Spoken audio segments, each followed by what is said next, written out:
Hi, and if you're a crafter, card maker, scrapbooker or journaler, then keep watching because I'm going to show you how to make these gorgeous. Look at these papers. Scrapbooking papers and ephemera that are double-sided in AI and Canva, and it's easy. Hi, I'm Sarah. I'm the crafter and designer behind this channel, and I'm here to help you get the best of your crafting machines and become your own designer. And today we're using our laptop and our printer. I'm going to use Adobe AI and show you what prompts I use to make these gorgeous papers and ephemera. So I couldn't find what I wanted for a project and thought, right, do you know what? I'm going to make it. And I really wanted sardines, Monterey theme. I've made lots for the other stops on our trip because I knew in my mind what I wanted. I'm going to show you how to create the prompts in AI in the free version of Adobe Firefly and make the patterns, papers and vintage maps that I needed for my project. You can do them for any theme you want. Head over and set up a free account on Adobe Firefly, and I'm going to show you what prompts I use, and they were really quite simple to make this paper. Then we're going to take it into Canva. When we're in Canva, we are going to chop it all up, and I'm going to make it into a double-sided printable project, which then we're going to cut up with a guillotine, which is easy. Okay, I'll see you there. So here we are in Adobe Firefly, or Adobe, I never know how to say it, and this is where you're going to type in images. So you've got a sidebar so that you can change the shapes and resolution, and at the bottom you've got a bar where you can type in and you can start to put your prompts. And I started using this a couple of months ago and then stopped because I had my whole wobble about AI, but I just thought this week I wanted to create these designs, so let's have a go, and it's improved so much already.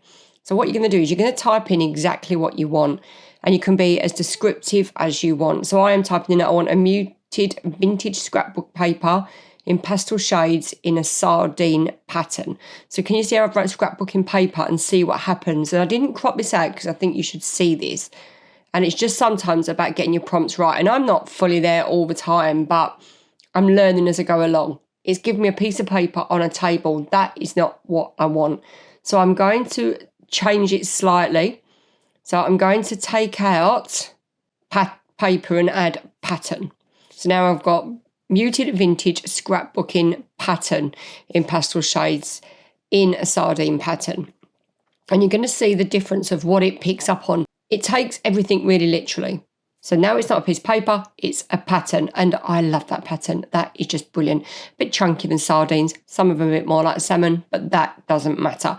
Now, when you look to the left, you've got your aspect ratio. When you click on that, you can change the shape of all of your images. So you can make it landscape, portrait, square, whatever you want. So that's an option you've got as well. So we're now going to create our next page, and I'm just adding to the end a vintage map style for Monterey, California. So we're going to spell it wrong, go back, recorrect it.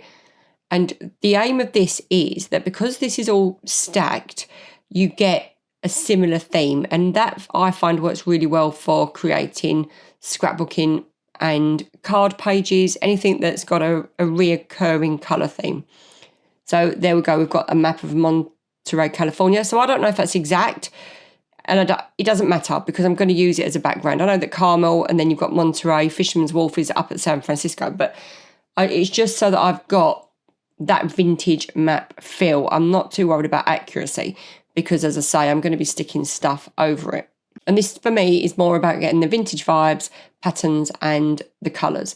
So I'm now going to add with postage stamps on it. And this is how the ideas evolve. So I've seen a stamp on there, but it's not a postage stamp. And I'm thinking, right, okay, well, I want some postage stamps. And again, it's all this vintage vibe. And it takes a while to load sometimes. And do you know what? If the Wi-Fi is bad, it doesn't work as well. So do keep an eye on that. You can see my map's different there again, but we've got Canary Row on there, and then that's the bit that I really, really want. There is definitely an aquarium, so that's probably a more authentic map. You can see that they are different, but I've got these stamps. But now I'm thinking I want a stamp pattern, and what I'm going to do is when I upload all this to Canva, I'm going to be cropping it, cutting bits off. So I'm going to get rid of the vintage map, and I'm now looking for a scrapbooking patterned background in pastel shades, style for Monterey with postage stamps. So I've got rid of the map, and now I want, like my fish, I want a stamp pattern. So let's see what it gives us this time. And there you go, perfect.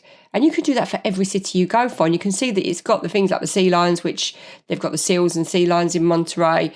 the coastal elements. So it's perfect. Now to download them, I'm just clicking on the corners and clicking download, and it's downloading them. I'm going to go into Canva. I'm going to go into the left-hand bar and click create. And I'm going to search for an A4 portrait flyer. So once I've got that, I'm going to go to upload and upload all of my images or patterns that I've made so that I can start to mess with them in Canva. Now, I am in the paid version of Canva today, but you can use the free version as well because it's free to upload and crop all of these images. But I wanted a Hessian background, so you can put any background on you want, but the background is a really important part to get it double-sided. You can even use your fish pattern and drag it bigger. So I'm just dragging the Hessian bigger. As I say, this is part of the paid version, but you can look for a free image. You don't have to pay.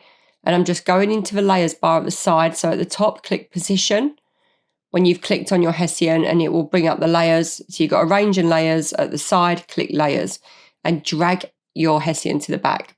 So now what I'm going to do is I'm going to duplicate the page in a minute because we need a background. So you can also change the colour of your Hessian. So I have done this for a few projects. So I deleted it then by accident, but I want to duplicate. So when I duplicated it, I've got 2 copies now. I've got page 1 and page 2. I'm going to add another map to page 1. So I'm going to add my Monterey map. I'm going to duplicate that again, and I'm going to go to the top and click on the crop tool. And then I'm going to crop it down and make a little Monterey stamp.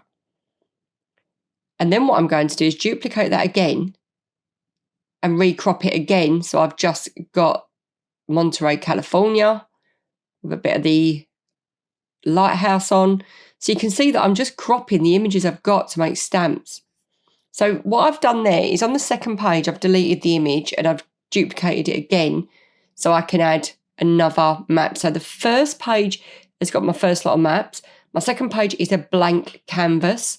And my third page, I'm now adding another map and more stamps. And again, I'm going to go through, crop in. So I'll duplicate and crop so that I'm going to get bits and sections of each image. And now we're duplicating the stamps. And again, I'm just going to crop it. So you can either use the sidebars or you can go to the top and use the crop tool. And I wanted some of the sea lions because I think they're quite a big feature of the area.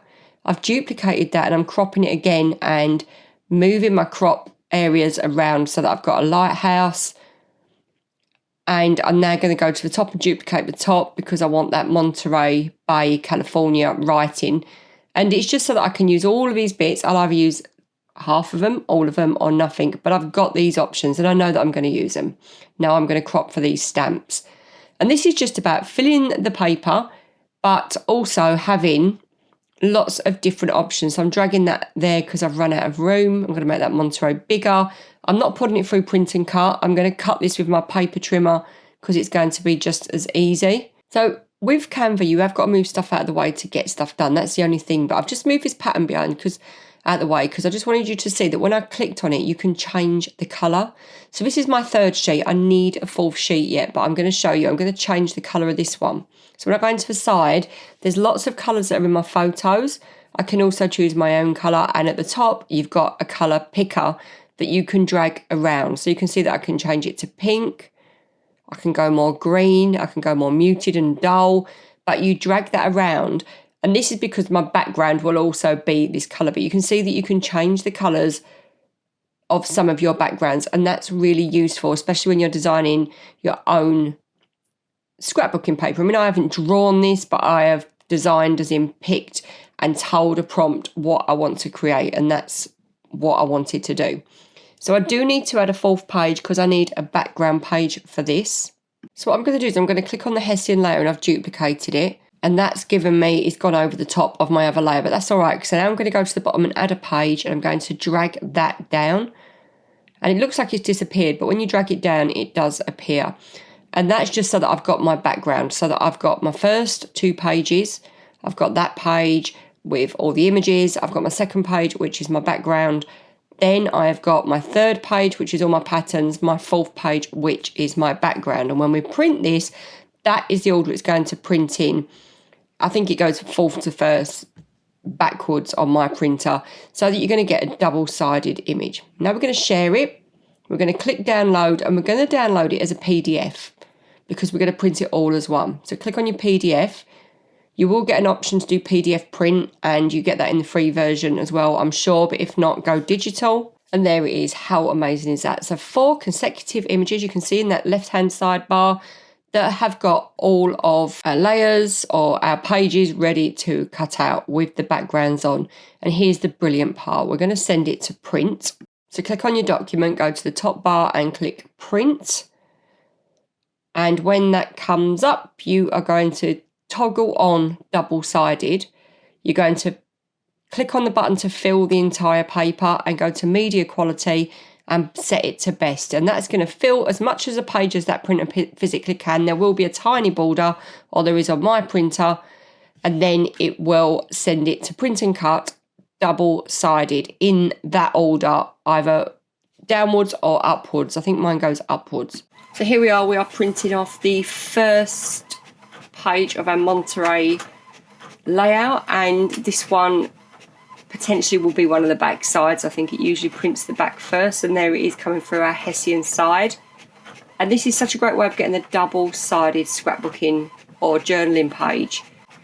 So here is the other side coming through. We've got some sea lions or seals. And that is why it's really great to chop up your images so that you've got some separate images, plus you've got a bit of a background. So there we've got our map. It doesn't have to be 100% accurate, it's more to stick pictures over, but I just wanted something for my layout. So before we go on to cutting those up, I just want to show you these, because these are the California ones I made. So I did a very similar prompt, and I went for a vintage map theme. So I've made lots of foldable ephemera. I love this San Francisco one, so I'm going to fold it out. And these are going to fold into my journal and come out so that I've got the inside, Hessian side, where I can display tickets, photos, and they're all going to fold out. And there I've made mini maps as well. What we're going to do now is we're going to cut up the Monterey ones, and here they are. And because we've double-sided them with the Hessian, you can double-side them with whatever you want. I just love these, and I love the fish. Where are the fish? The maps don't have to be perfect. It doesn't matter, but I've cut bits out of all of them so that we've got lots to work with in our journal.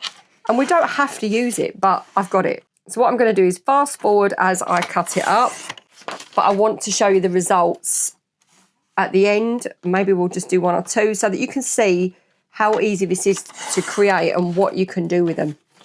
Now I'm thinking more with the patterns, it'll be a background, but with maps like this, I can then fold that up and put that in so that I can look at what I want to see more. And I think I want it to be that bit.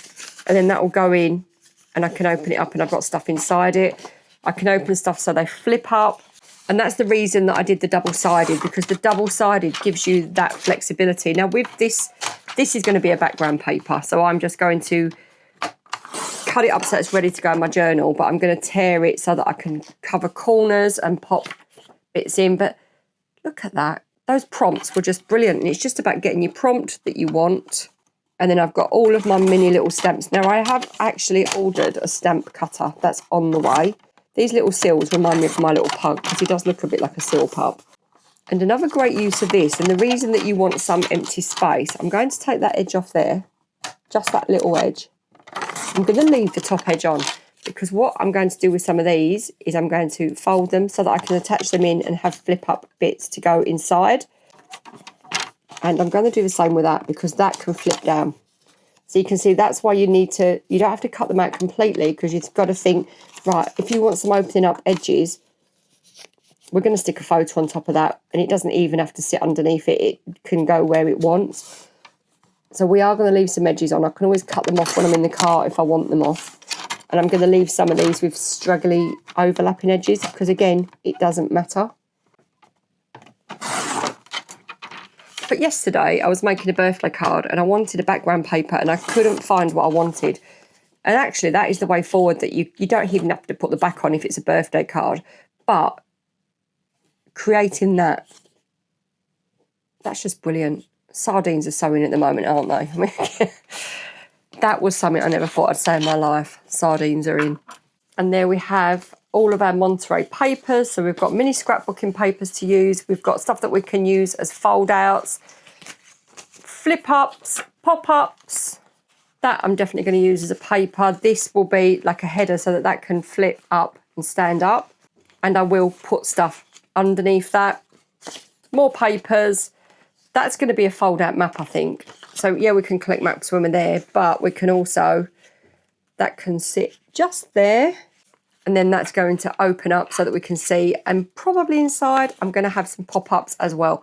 So all of the different things that we've made that we can use on our trip that will work really, really well. And how did you find that? Have you got some gorgeous vintage maps? They've come out really, really well, haven't they? And like I say, I've got a love-hate relationship with AI, but then I also feel if I don't use it, I'm going to get left behind. So it's like I feel torn. I really feel torn about it, about the ethics of it. At the same time, when you want something that you can't find, and I really wanted to create this, then it did it really easily. And I chose the colours, the theme, everything. So I'm going to drop the link to my California playlist so you can see all the other ephemera, the stuff that I've designed, made in Cricut Design Stage, made in Canva.